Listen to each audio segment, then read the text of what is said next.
പകരമായി എന്തു നൽകേണ്ടു പകരമായി പൊന്നും പുടവയും ഒന്നും മതിയാവില്ല പുണ്യ ജീവിതത്തിനു പകരം വയ്ക്കാൻ.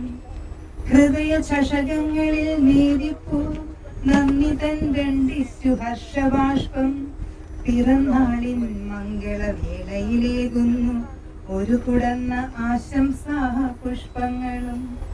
ഹൃദയ ചഷകങ്ങളിൽ നേദിപ്പും നന്ദി തൻ രണ്ടിറ്റു ഹർഷബാഷ്പം പിറന്നാളിൻ മംഗളവേളയിലേകുന്നു ഒരു കുടന്ന ആശംസാ പുഷ്പങ്ങളും.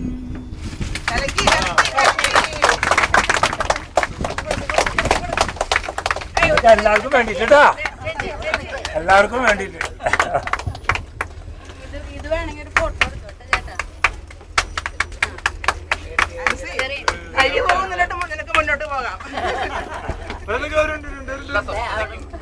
എല്ലാരും കുറച്ച്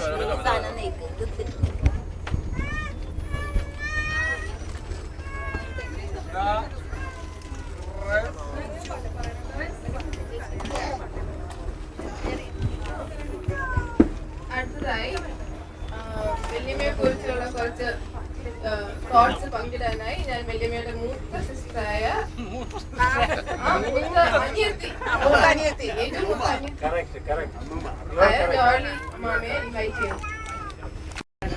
ഒരു ഇടവേളയ്ക്ക് ശേഷം നാട്ടിലേക്ക് മടങ്ങിയെത്തുമ്പോൾ ആഹ്ലാദം നിറഞ്ഞ ഈ സന്ദർഭത്തിൽ പ്രകൃതിരമണീയമായ ഈ ലൊക്കേഷനിൽ വെച്ച് ഞങ്ങളെല്ലാവരെയും ഒരുമിച്ച് കണ്ടുമുട്ടാൻ അവസരം കിട്ടിയത് വളരെയധികം സന്തോഷം. പ്രിയപ്പെട്ട ചേച്ചിക്ക് പിറന്നാളിൻ്റെ ആശംസ. ചേച്ചിയെ പറ്റി പറയുകയാണെങ്കിൽ ചേച്ചി എനിക്കൊരു സഹോദരി മാത്രമല്ല, ഞങ്ങൾ ഏജ് കൊണ്ട് അത്ര വളരെ അടുപ്പമുള്ളതായതുകൊണ്ട് കൂട്ടുകാരി കൂടിയാണ്.